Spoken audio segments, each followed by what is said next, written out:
दोस्तों, चाहे जीवन में कुंवारे मर जाना, लेकिन कभी भी ऐसी स्त्री के साथ में विवाह मत करना, या फिर कहे तो किसी प्रकार का रिश्ता, दोस्ती या फिर संबंध ऐसे स्त्रियों से भूल कर भी नहीं रखना।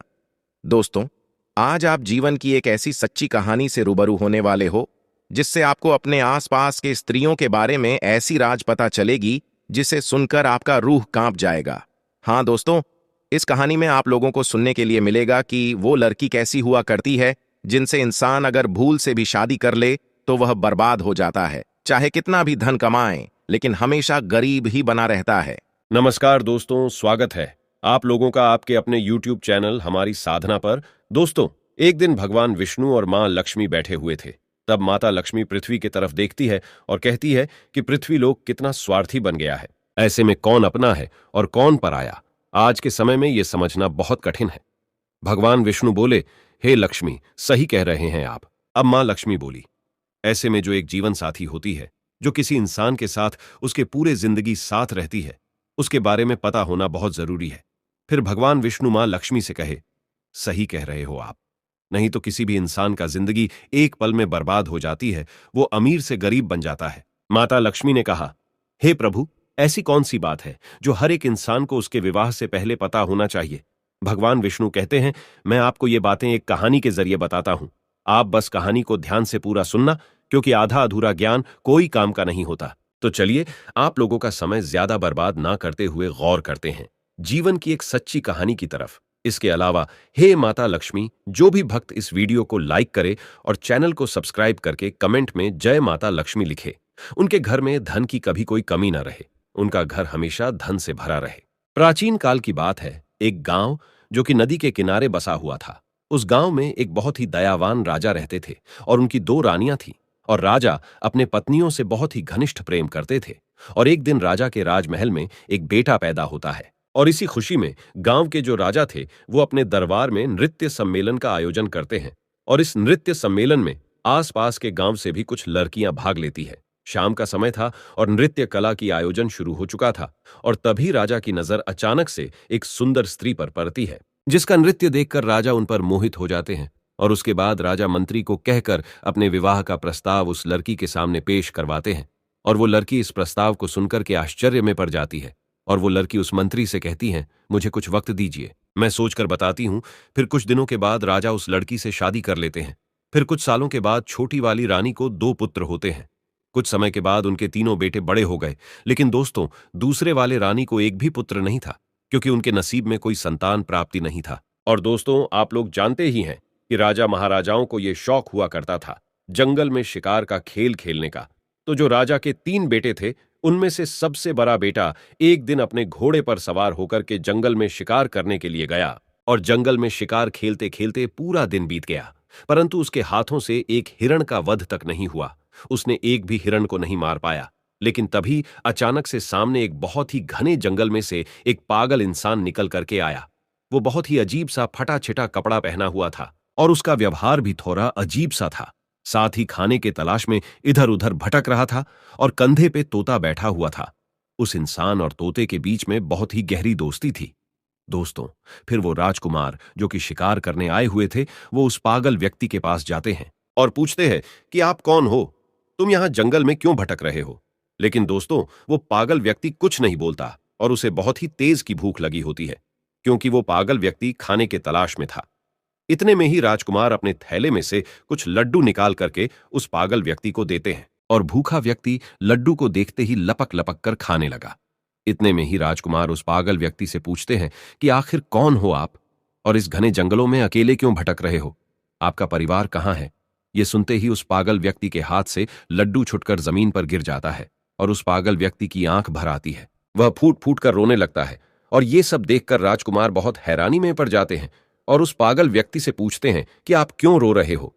तभी उस पागल व्यक्ति के कंधे पर जो तोता बैठा हुआ था, वो कहता है, मेरे मालिक अपने बेटे के कारण इस स्थिति में जंगल में भटक रहे हैं।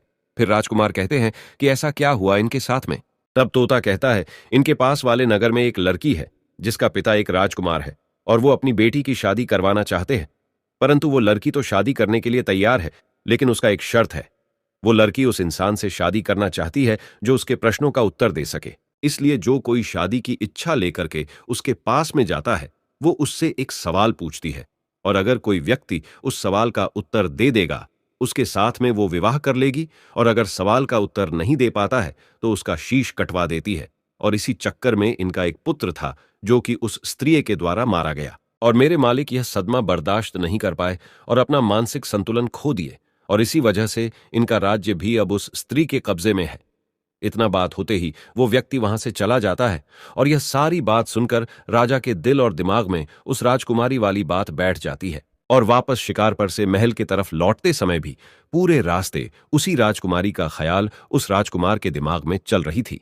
राजा जब लौट करके अपने घर आए तो घर आकर के रात्रि में लेटकर आराम तो कर लिया, लेकिन सुबह में भी वही राजकुमारी के ख्यालों में डूबे हुए थे। अब राजा से रहा नहीं गया, और वो शीघ्र ही अपना घोड़ा उठाते हैं और उस राजकुमारी के महल की तरफ चल देते हैं। और तभी राजकुमार के माता पिता उनसे पूछते हैं कि बेटा, कहाँ जा रहे हो? तब राजकुमार कहता है कि हमारे बगल वाले राज्य में एक राजकुमारी रहती है और वो विवाह करना चाहती है, परंतु उस राजकुमारी का यह कहना है कि उसका कोई प्रश्न है कि जो कोई उसके प्रश्न का उत्तर दे देगा वो उसके साथ विवाह कर लेगी, और जो नहीं दे पाता उसका सर कटवा देती है। अब तक उसके चक्कर में कई लोग मारे गए हैं और कई राज्यों को वो स्त्री अपने कब्जे में ले रखी है। ये सुनकर राजकुमार के माता पिता ने राजकुमार को बहुत रोकने की कोशिश की, परंतु राजकुमार उनका एक भी नहीं सुना और राजकुमारी के महल की ओर निकल जाते हैं। महल पर पहुंचते ही राजकुमार ने विवाह का प्रस्ताव रखा तो राजकुमारी कहती हैं कि मैं आपसे विवाह करने के लिए तैयार हूं, परंतु आपको मेरे एक प्रश्न का उत्तर देना पड़ेगा, तभी मैं आपसे विवाह कर पाऊंगी, और अगर आप मेरे प्रश्नों का उत्तर नहीं दे पाते हैं तो आपका सर कटवा दिया जाएगा। राजकुमार ने इस शर्त को स्वीकार कर लिया और बोला, राजकुमारी पूछिए, आपका क्या प्रश्न है? मैं आपके प्रश्नों का उत्तर देने के लिए तैयार हूं। फिर राजकुमारी अपना वह एक प्रश्न पूछती है जो अभी तक कई लोगों से पूछती आ रही थी, और जब राजकुमारी ने प्रश्न पूछा तो वो राजकुमार देखता रह गया। जब उत्तर नहीं आया तो राजकुमार का शिष्य कटवा दिया गया। दोस्तों, ऐसा कौन सा प्रश्न था जो कि राजकुमारी पूछती थी, लेकिन कोई भी इनके प्रश्नों का जवाब नहीं दे पाता था? इसके बारे में आपको आगे वीडियो में जरूर पता चल जाएगा कि राजकुमारी ऐसा क्यों करती थी, क्यों हर वो व्यक्ति जो राजकुमारी से शादी करना चाहता था उससे वही एक सा प्रश्न पूछा करती थी। जब बड़े वाले भाई मारे गए तब बड़े से छोटा, दूसरे नंबर के राजा ने विचार किया कि वो राजकुमारी के पास जाएगा और अपने भाई का बदला लेगा, परंतु जैसे ही राजकुमारी उसके सामने आती है तो वो राजकुमार उस राजकुमारी को देखकर उन पर मोहित हो जाते हैं और खुद में सोचते हैं कि ये कितनी सुंदर स्त्री है, काश मैं इनसे विवाह कर पाता। लेकिन फिर राजा राजकुमारी से कहता है, मेरे बड़े भाई कहाँ हैं? तो राजकुमारी कहती हैं कि मुझे इसके बारे में कुछ नहीं पता। ये सब सुनकर राजकुमार फिर से सोच में पड़ जाते हैं। तब राजकुमारी राजकुमार से कहती हैं, क्या सोच रहे हो? तब राजकुमार कहता है कि आप कितनी सुंदर हो, मैं आपसे विवाह करना चाहता हूं। तो फिर राजकुमारी कहती हैं, मैं आपसे विवाह तो कर लूंगी, लेकिन मेरा एक प्रश्न है, पहले आपको उस प्रश्न का उत्तर देना पड़ेगा। तो राजकुमार कहता है कि ठीक है, आप अपना प्रश्न पूछो। लेकिन दूसरे वाले राजकुमार भी उनके प्रश्नों का उत्तर नहीं दे पाते हैं और उनका भी सर कटवा दिया जाता है। इसी प्रकार उस विवाह के चक्कर में उस राजा के 3 लड़के थे, उनमें से 2 लड़के मारे गए। अब बचा सबसे छोटा वाला, वो भी अपने घोड़े को लेकर राजकुमारी के महल की ओर चल देता है। उनके माता पिता ने उन्हें रोकने की बहुत कोशिश की, लेकिन छोटे वाले भाई इनकार करते हुए कहता है, हम जा रहे हैं उस हत्यारी राजकुमारी से अपने भाइयों का बदला लेने, या तो मैं उस हत्यारिन से बदला लेकर के आऊंगा, अन्यथा आप ये समझ लेना कि आपका कोई बेटा था ही नहीं। उनके माता पिता ने उन्हें बहुत रोकने की कोशिश की, लेकिन वो बदला लेने के चक्कर में चल देता है। रास्ते में जाते जाते उस लड़के ने विचार किया कि जैसे मेरे भाई गए थे, अगर वैसे मैं गया तो मैं भी मारा जाऊंगा, लेकिन जाऊंगा तो जरूर। पर कुछ सोच समझने के बाद उसने क्या किया कि उस राजकुमारी की महल से थोड़े हटकर एक बगिया थी, उसने अपने घोड़े को वहीं पर छोड़ दिया और उस बगिया के अंदर चला गया। और राजकुमारी वहां पर उस शांत वातावरण में विश्राम करने के लिए आया करती थी। अब उस बगिया में एक सरोवर था और उस सरोवर के किनारे वह राजकुमार एक आम इंसान के वेशभूषा में खड़ा था। जी हां दोस्तों, सभी लोग बड़े ध्यान से सुनना, यह बहुत ही अलौकिक कहानी है। दोस्तों, राजकुमार सरोवर के किनारे खड़ा था और तब राजकुमारी अपने कुछ सहेलियों के साथ बगिया में आई। और कुछ समय बाद राजकुमारी अपने एक सहेली से कहा कि हमें पानी लाकर दो, हमें बहुत तेज प्यास लगी है। अब उस राजकुमारी की बात को सुनकर उसकी एक सहेली ने हाथ में बर्तन लेकर के उसी सरोवर पर जल लेने के लिए गई जिस सरोवर पर वह राजकुमार आम इंसान के रूप में पहले से ही खड़ा था। उसने देखा तो उसके रूप को देखकर उन पर मोहित हो गई। वो राजकुमारी की सहेली फिर जल लेकर के आई और राजकुमारी को पिलाया। फिर तुरंत लौट करके सरोवर के पास चली गई और उसने जा करके उस राजकुमार यानी कि उस आम आदमी से कहती है कि आप कौन हो, यहां क्या कर रहे हो? मैं आपको देखते ही आपके रूप पर मोहित हो गई हूं और मैं शीघ्र ही आपसे विवाह करना चाहती हूं।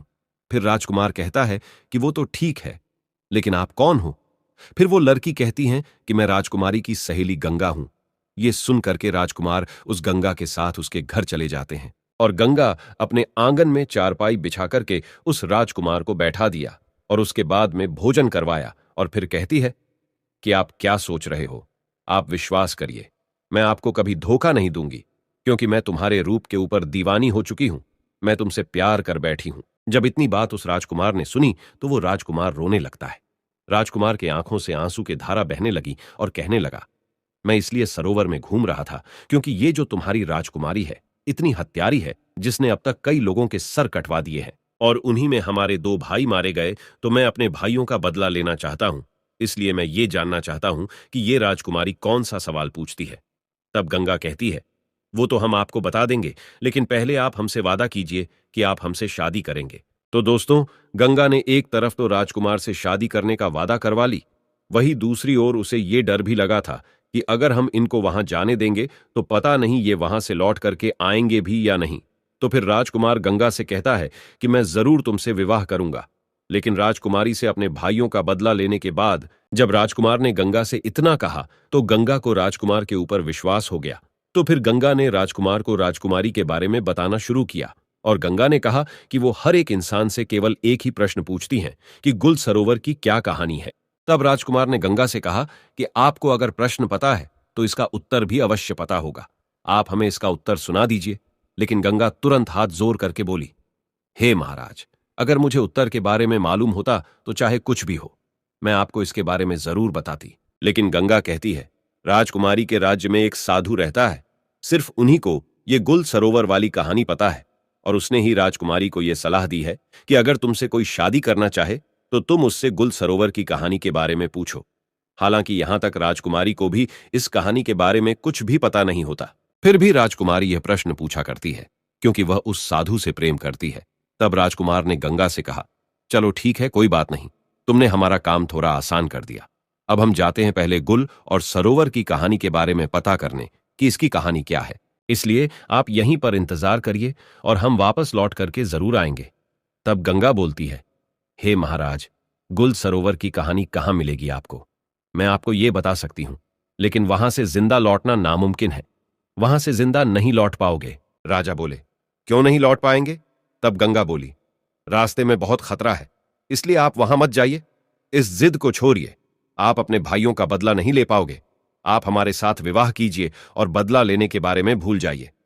उस राजकुमार ने कहा, चाहे रास्ते में कितनी भी कठिनाई क्यों ना हो, चाहे संकट कितने भी हो, लेकिन मैं जाऊंगा जरूर और अपने भाइयों का बदला जरूर लूंगा। तो गंगा ने सोचा कि अब हम चाहे इनको कितना भी रोकने की कोशिश करें, लेकिन ये नहीं रुकेंगे। तो फिर गंगा ने खुद एक घोड़ा और एक तलवार राजकुमार के हाथ में दिया और कहा कि ये घोड़ा और ये तलवार तुम्हारे काम जरूर आएगी। इसलिए आप एक काम करना, यहां से ठीक दक्षिण दिशा की तरफ जाओ और जब आप दक्षिण दिशा की तरफ जाओगे तो आगे आपको गुफा में एक शेर मिलेगा और उस शेर से आपको डरना नहीं है, क्योंकि वह शेर बूढ़ा हो चुका है, जिस वजह से वो शिकार नहीं कर पाता और बहुत भूखा रहता है।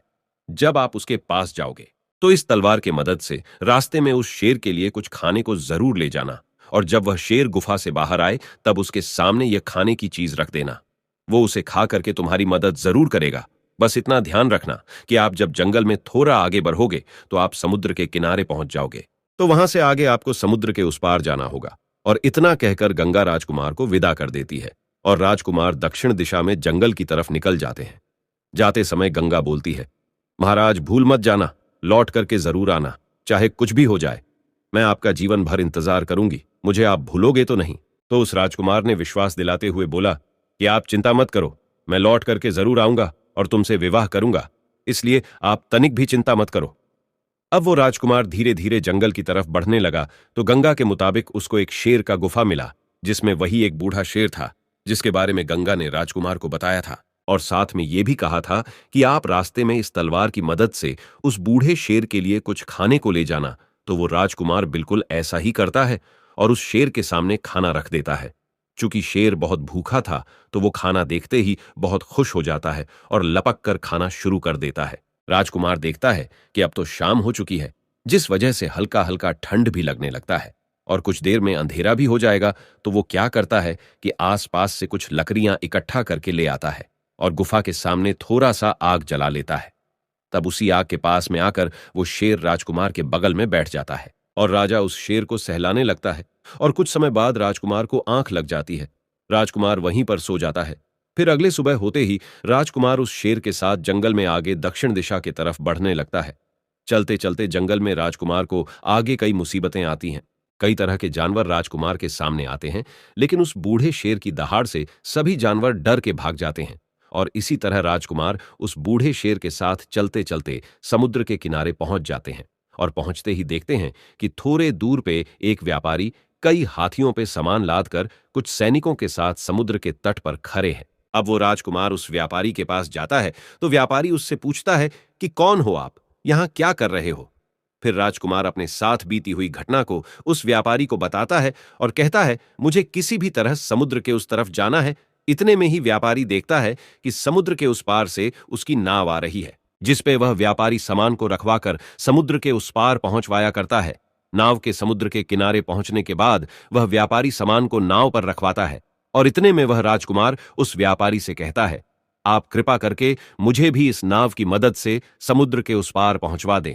फिर व्यापारी ने कहा, अगर अब इस नाव पर थोड़ा सा भी वजन बढ़ेगा तो यह नाव डूब सकती है। मुझे माफ करें, मैं आपकी मदद नहीं कर पाऊंगा। राजकुमार ने कहा, अब तो आप सब कुछ जानते हैं, मेरा समुद्र के उस पार जाना कितना जरूरी है। आप एक काम करिए, मेरे पास कुछ सोने के सिक्के हैं और ये गले की चेन, इसको आप रख लीजिए, परंतु मुझे इस नाव से जाने दीजिए।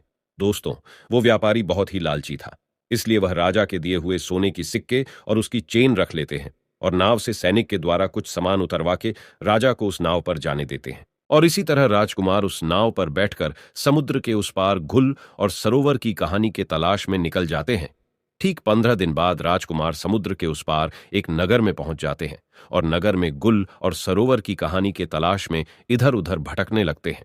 और देखते देखते वो राजकुमार एक राज्य में पहुंचते हैं और जिस राज्य में वो पहुंचे उस राज्य का नाम गुल होता है और वहां के राजा का नाम सरोवर था। वहां पर पहुंचकर राजकुमार देखता है कि सरोवर नाम के राजा के राज्य में नृत्य कला होता था और वहां पर कई लोग आया करते थे, संगीत बजता था, नृत्य कला होता था। सभा में चारों ओर आनंद का माहौल रहता था और राजकुमार ने क्या किया कि उन्हीं लोगों के बीच में जाकर बैठ गया। अब 3-4 दिन लगातार वहां पर आता है और चुपचाप चला जाता है, लेकिन किसी से कुछ नहीं कहता। एक दिन सरोवर नाम के राजा की नजर उस पे पड़ गई और सरोवर नाम के राजा ने उसको उठाया।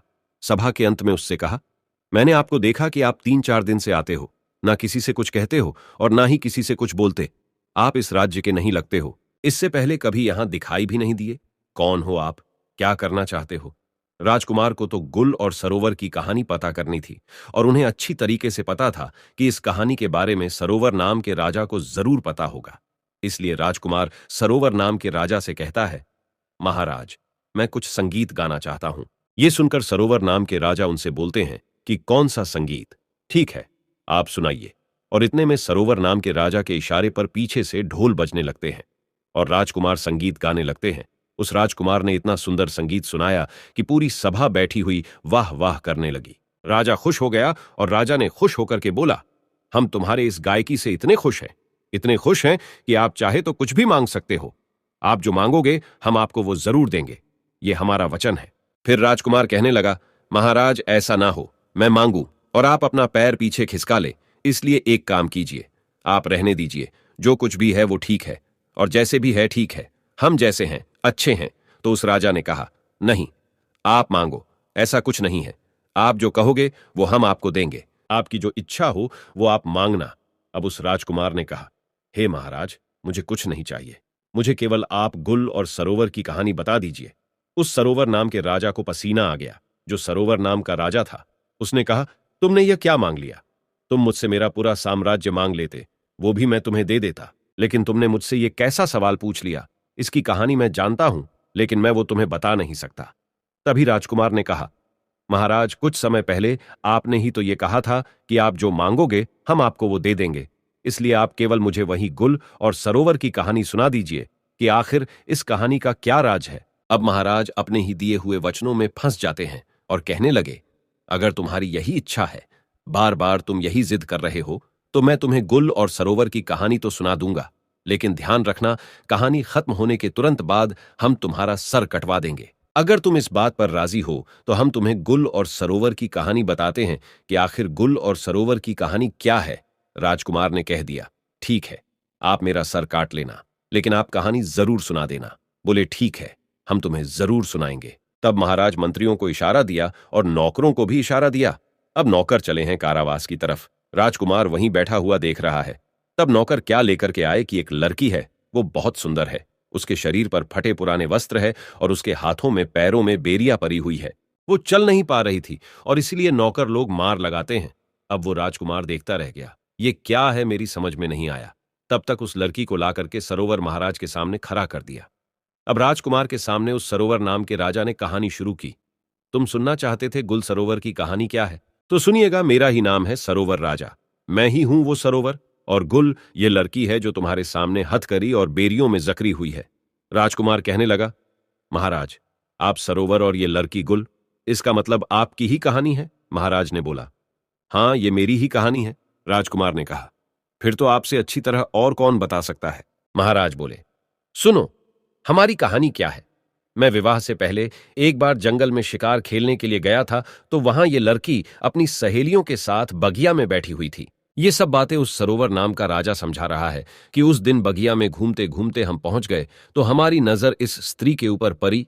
ये गुल नाम की लड़की जो तुम्हारे सामने खड़ी है, इसकी नजर हमारे ऊपर पड़ी और इसे देखकर हम इस पर मोहित हो गए और हमें देख करके ये भी हम पर मोहित हो गई। मैं इस स्त्री के रूप पर इतना मोहित हो गया कि मैं इसके रूप का दीवाना हो गया। अब क्या बताए, इस लड़की को देखकर हम तो कुछ नहीं बोल पाए, लेकिन इस लड़की ने मुझे अपने पास बुला लिया और कहा, कौन हो आप, कहां से आए हो, क्या नाम है तुम्हारा, क्या देख रहे हो?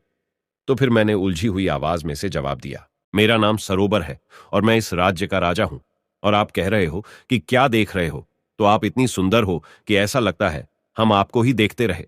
तो इससे पहले कि मैं इस लड़की से कुछ पूछता, तब तक में इस लड़की ने हमसे पूछ लिया कि क्या आप मुझसे शादी करोगे।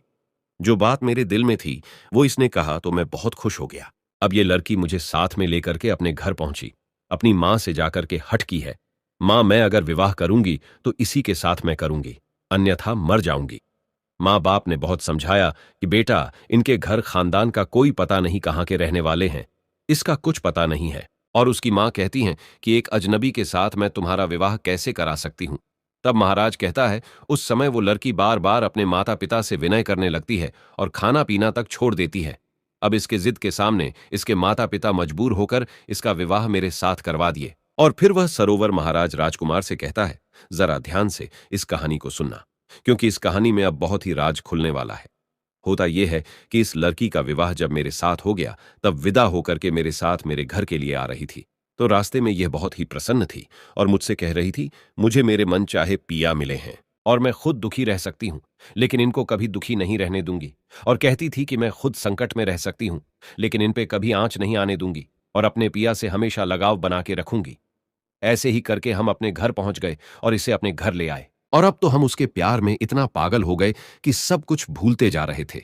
हम अपना राज्य का दरबार भी समय से पहले बंद करके घर पहुंच जाते थे। ऐसे ही कुछ दिनों तक चलता रहा और कुछ दिनों के बाद से जब घर लौट के इस स्त्री के पास आते थे तो पता नहीं क्यों हमें बहुत जोर की नींद आ जाया करती थी। और इतने में ही वो राजमहल से जंगल की ओर चल देती है। उस स्त्री के वहां से निकलते ही मैं भी वहां से निकल जाता हूं, इसके पीछे पीछे जाता हूं। और तभी मैं देखता हूं कि वो स्त्री एक साधु के साथ में बैठी हुई हंस हंस कर बातें कर रही है। इतना सब कुछ देखते ही मैं सोचने लगा कि पता नहीं ये उसका रोजाना का काम था या सिर्फ आज का काम है। उसके बाद मैं चुपचाप वहां से वापस राजमहल में लौट जाता हूं। फिर राजकुमार उनसे कहने लगा कि आगे क्या हुआ। तो महाराज ने राजकुमार से कहा, उस दिन मेरा पूरा दिन उसी के बारे में सोचते सोचते निकल गया, एवं दूसरा दिन भी संध्या होने चली और ये तो हमेशा यही सोचती रहती थी कि कब शाम होगी। तो फिर इसने खाना बनाया और मुझे दिया, लेकिन उस दिन हमने जानबूझकर खाना नहीं खाया। मैंने निर्णय किया कि आज चाहे कुछ भी हो जाए, लेकिन सोएंगे नहीं। फिर देर रात तक उससे बातें करते रह गए एवं इतने में उस स्त्री ने कहा कि पिया, अब बहुत ज्यादा रात हो चुकी है, आप सो जाइए। तब मैंने आंखें बंद करके सोने का नाटक किया और तब ये स्त्री उसी साधु के पास चली जाती है। फिर मैं भी उसके पीछे पीछे गया तो मैं देखता हूं कि वो साधु हाथ में डंडा लिए उस स्त्री से बहुत ही गुस्से में कहता है कि आज तुम्हें यहां पर आने में इतना समय क्यों लग गया, कहां थी इतनी देर तक। फिर वो स्त्री हाथ जोड़ करके साधु से क्षमा मांगते हुए कहा, मेरे पिया आज विलंब से सोए थे, इसलिए मुझे आने में इतनी देर हो गई। फिर स्त्री ने साधु से कहा कि अगले बार से ऐसा कभी नहीं होगा, क्योंकि अगले बार मैं उसके खाने में जहर देकर के उसे सदा के लिए सुला दूंगी और आपके पास आ जाऊंगी। तभी मैंने उसके मुख से यह बात सुनी तो मुझे बहुत ही तेज पसीना आने लगा और मैं घबरा गया। उसी समय उस साधु की नजर मुझ पर पड़ जाती है और साधु ने उस स्त्री से कहा कि उस पैर के पीछे छिप करके मुझे कोई देख रहा है। तो फिर वो जो गुल नाम की लड़की थी उसकी नजर मेरे ऊपर पड़ी। तभी वो स्त्री ने चिल्ला चिल्ला कर कहा कि ये तो मेरे पिया है, आप उसे मार डालिए। फिर क्या था कि वो दो और मैं अकेला, वो दोनों ने मिलकर मुझ पर आक्रमण किया और मुझे मारने की कोशिश की और हमारे बीच युद्ध छिड़ गया और फिर मैं युद्ध करते करते नीचे गिर गया। उस साधु ने मुझे कसकर दबा लिया कि तभी ये जो स्त्री है ये स्त्री नहीं बल्कि हत्यारीन है। उसके बाद ये स्त्री ने तलवार लेकर मेरे सीने पर बैठ गई और तभी वो जो साधु था वो वहां से भाग जाता है। फिर मुझे कुछ समझ में नहीं आ रहा था कि मैं क्या करूं और जैसे ही ये स्त्री मुझे तलवार से मारने वाली ही थी कि इतने में महाराज उस राजकुमार से कहता है कि ये जो कुत्ता तुम सामने देख रहे हो, उस वक्त ये कुत्ता आता है और रानी पे काबू करके मेरी जान बचा लेता है। और जो वह साधु था वो समुद्र के उस पार मेहर नाम के राजकुमारी के राज्य में जाकर छिप गया है। राजकुमार को महाराज की पूरी बात समझ में आ गई और महाराज कहते हैं कि ये थी पूरी गुल और सरोवर की कहानी। अब मैं अपने वादे के अनुसार पूरी कहानी तुम्हें सुना दी, अब तुम इस वादे के अनुसार अपना सर कटवाओ। इतने में राजकुमार ने कहा कि महाराज आप मेरा सर काट लीजिएगा, लेकिन उससे पहले मुझे ये बता दीजिए कि उस रानी ने उस साधु को अपने राज्य में क्यों छिपने दिया, अब तक क्यों छिपा करके रखा है। और जब राजकुमार ने यह कहा तो अब सरोवर महाराज जो है वो अपने ही दिए हुए वचनों में फंस गया एवं इस सवाल का जवाब नहीं दे पाने के कारण राजकुमार को छोड़ दिया और कहा, मैं तो तुम्हें छोड़ दे रहा हूं, लेकिन आज के बाद मेरे इस राज्य में कभी नजर नहीं आना। राजकुमार ये सब सुन के उस मेहर नाम के राजकुमारी के महल की ओर चल देते हैं। कुछ दिनों के बाद जब राजकुमार मेहर नाम के राजकुमारी के महल में पहुंचते हैं तो राजकुमारी से कहते हैं, मुझे आपसे विवाह करना है। फिर मेहर कहती है, आपको पहले मेरे एक प्रश्न का जवाब देना पड़ेगा, तभी मैं आपसे विवाह करूंगी, और अगर आप जवाब नहीं दे पाते हैं तो आपका सर कटवा दिया जाएगा। दोस्तों, अब राजकुमार को तो पहले से ही पता था कि राजकुमारी क्या प्रश्न करने वाली है, इसीलिए राजकुमार ने शर्त स्वीकार कर लिया और कहा, हां पूछो, क्या प्रश्न है तुम्हारा? मैं तुम्हारे प्रश्नों का उत्तर देने के लिए तैयार हूं, लेकिन तुम शायद इस कहानी को सुनने के बाद अपने क्रोध पर काबू नहीं कर पाओगे। अब राजकुमारी सोचती है कि आखिर ऐसा क्या है इस कहानी में जिसे सुनकर मैं क्रोधित हो जाऊंगी। राजकुमारी इस बात पर ध्यान नहीं देते हुए राजकुमार से कहते कि आप कहानी सुनाओ, क्योंकि राजकुमारी उस साधु के प्रेम में अंधी होती है। अब राजकुमार कहानी सुनाता है और जैसे ही कहानी पूरी होती है तो राजकुमारी कहने लगी, ऐसा क्या था इस कहानी में जो मुझे क्रोध आता? राजकुमार बोले, जिस साधु के प्रेम में तुम अंधी हो वो वही गुल सरोवर वाला साधु है जो वहां से भागकर समुद्र के इस पार तुम्हारे पास आकर छिपा हुआ है। अब मेहर को विश्वास नहीं होता और वो तुरंत राजमहल से निकलकर अपने राज्य में उस साधु के यहां पहुंचती है और उस मेहर के साथ पीछे से वह राजकुमार भी जाता है और मेहर उस साधु से पूछती है कि तुम कौन हो। साधु घबरा जाता है और कुछ बोल नहीं पाता। इतने में राजकुमारी समझ जाती है कि यह पक्का वही इंसान है। अब राजकुमारी उस साधु से कहती है, तुम्हारे चक्कर में कई लोगों का सर कटवाया गया, तुम खुद सभी लोगों को जंगल में ले जाकर के सिर कटवाए हो, अब तुम्हें भी सजा मिलेगी, तुम्हारा भी सर राज्य के सभी लोगों के सामने कटवाया जाएगा। इतने में साधु बोलता है, राजकुमारी मुझे माफ कर दो, मैंने किसी का जान नहीं लिया, वो सभी लोग अभी भी जिंदा हैं।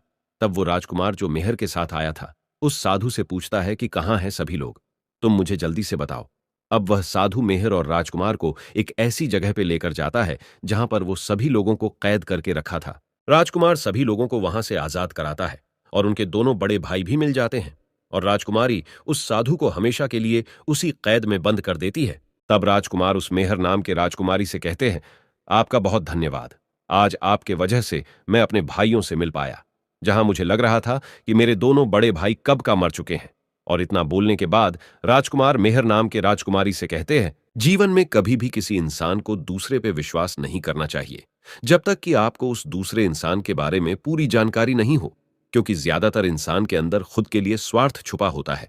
राजकुमार कहता है, जब कोई इंसान कभी कभी किसी परिस्थिति में चतुराई या चालाकी दिखाता है या दूसरों को बेवकूफ मानते हुए कोई अभिनय, ढोंग या पाखंड करता है, तो इसे त्रिया चरित्र कहते हैं कि कैसे जब एक इंसान को अपना स्वार्थ दिखने लगता है तो वह अपने लोगों को भी बेवकूफ बनाकर अपना स्वार्थ को पूरा करता है, और उसके साथ रहने वाले लोगों को इसके बारे में भनक तक नहीं लगता कि यह स्त्री या पुरुष त्रिया चरित्र की खेल कर रहा है। आज के टाइम में हर दूसरा लोग त्रिया चरित्र कर रहा है जिसके अंदर थोड़ा सा भी स्वार्थ है। इसलिए दोस्तों, जो आपके दिल के करीब है उसके बारे में आप पूरी जानकारी रखिए कि उसके अंदर खुद को लेकर कोई स्वार्थ तो नहीं छुपा है, और अगर ऐसा है तो आप उनसे थोड़ा दूर ही रहिए, क्योंकि ऐसे में आपको जिंदगी के हर एक कदम पर धोखा ही मिलेगा, क्योंकि एक स्वार्थी इंसान अपने स्वार्थ के लिए जिंदगी में कुछ भी कर सकता है। और राजकुमारी मेहर से इतना कहने के बाद वो राजकुमार अपने भाइयों के साथ महल की ओर चल देता है। दोस्तों, वीडियो पसंद आई हो तो लाइक जरूर करें, चैनल को सब्सक्राइब करें और अपने ऐसे दोस्तों के साथ शेयर जरूर करें जिसे त्रिया चरित्र के बारे में पता ना हो। और दोस्तों, सच्ची श्रद्धा से कमेंट में जरूर लिखे जय श्री राम, जय हनुमान। साथ ही देवों के देव हर हर महादेव सदैव आप पर अपनी कृपा बनाए रखे। प्रिय मित्रों, वीडियो को अंत तक देखने के लिए धन्यवाद। जय श्री राम।